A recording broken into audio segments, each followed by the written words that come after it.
Mid-September now in the garden, and I've woken up today and it's absolutely boiling hot here in South Wales. The weather is really beautiful and sunny and totally unexpected. Look at the size gone now on these Tetrapanax leaves. They're supposed to be coming to the end now, but they've grown absolutely huge, totally covering the pathway. Today, me and Tony have got a job to do. We are going to go out and get some timber and some trellis, and we are going to pop a small trellis just on top of here for some privacy. I found some footage the other day from when the garden was back in 2021 and we first cleared it. So I'm going to put that on this video for you to take a look on and see how the garden has changed in only 3 years. And then I'll just have a quick look around so you can see the garden today and how much it's matured. It's totally unbelievable what can be achieved in 3 years.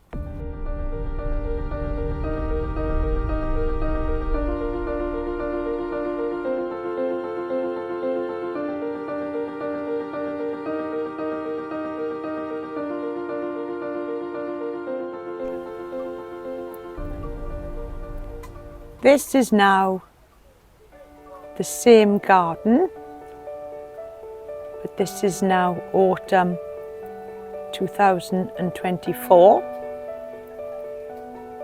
So you can't really see much around there. So if I just walk around,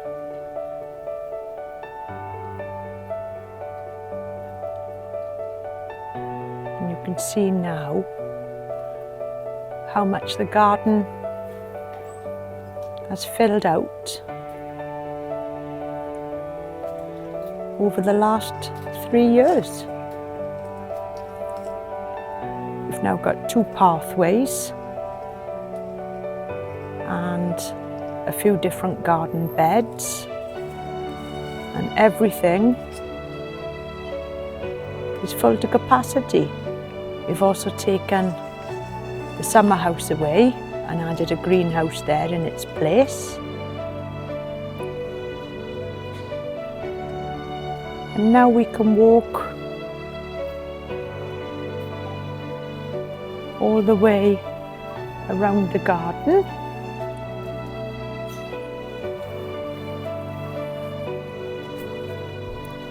Using the 2 pathways.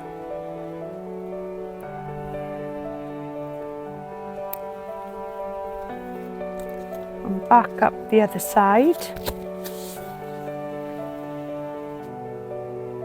to this oval bed here. As you can see, we've got rid of all the grass area, and now it's all planting space and walkways.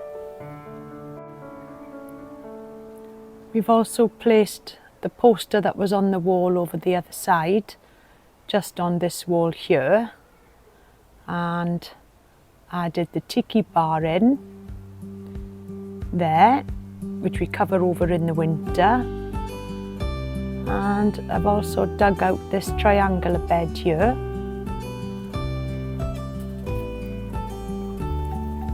The decking area that was here originally, that's also gone, and this has now got an olive tree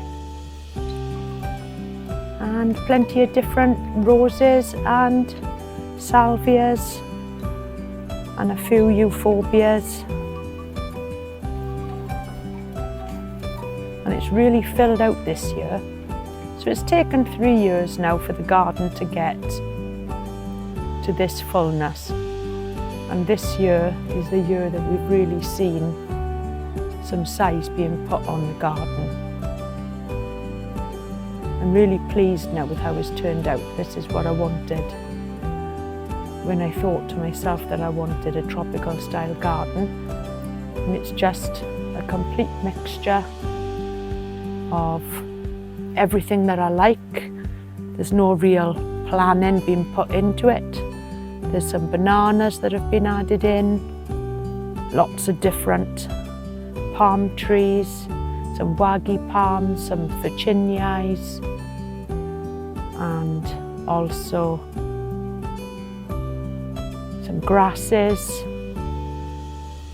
And over there you can just see some more bananas and the Tetrapanax. And this year, earlier on in the year, is when we added in the small wildlife pond. Not that anything has visited, but it does look nice, and I think it fits in with the style of the garden. And I do spend as much of my spare time out here as I possibly can. I love it out here. It's a really lovely space. Just look at the size on all these leaves behind me. The growth this year has been absolutely fantastic.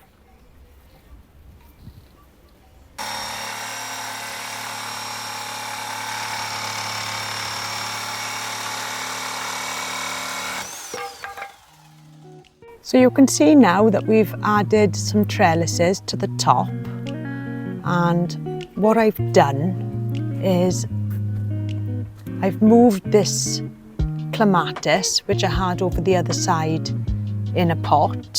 So you can see that it's still in the pot, but the plan is next year to maybe get a larger trellis, a taller one, and it'll then fit into the space, and the clematis will have plenty of space to grow. But although the trellises are quite small, it does give us just that little bit extra privacy.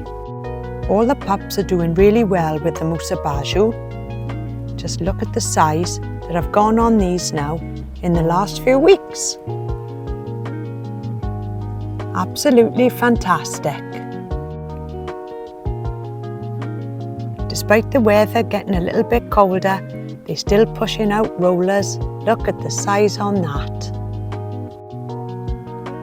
The roses are still giving out new blooms. And they really are adding a bit of colour into the garden. All the peppers in the greenhouse have started to change colour now, and they're all a lovely orange colour. You've still got some green ones though. The tomatoes have kept us going all through the summer, and there's still plenty left. There's lots of green ones, but they are still ripening. All the crocosmia have gone over now, but the salvia are still blooming really well. There's still plenty of colour in the garden. I bought a new salvia last week, and this is called a cherry lips. It seems to be more of a purple shade. It's a lot darker than the hot lips, but the hot lips are still flowering really well. The dahlias are still lasting, even though it's mid-September, they're still in full bloom. I've also been busy this week moving a small olive tree from this area here, as because of the size of this Tetrapanax, it didn't really have much room to grow. I've moved it down to the bottom end of the garden, where it will still have full sun, but I'm hoping that it'll have lots of space here to grow. I hope you've enjoyed looking around the garden with me today. You can definitely tell now that autumn is here, as when it gets later on in the day, the temperature definitely drops. So why not subscribe to my channel, and I'll see you all soon. Thank you for watching. Bye for now.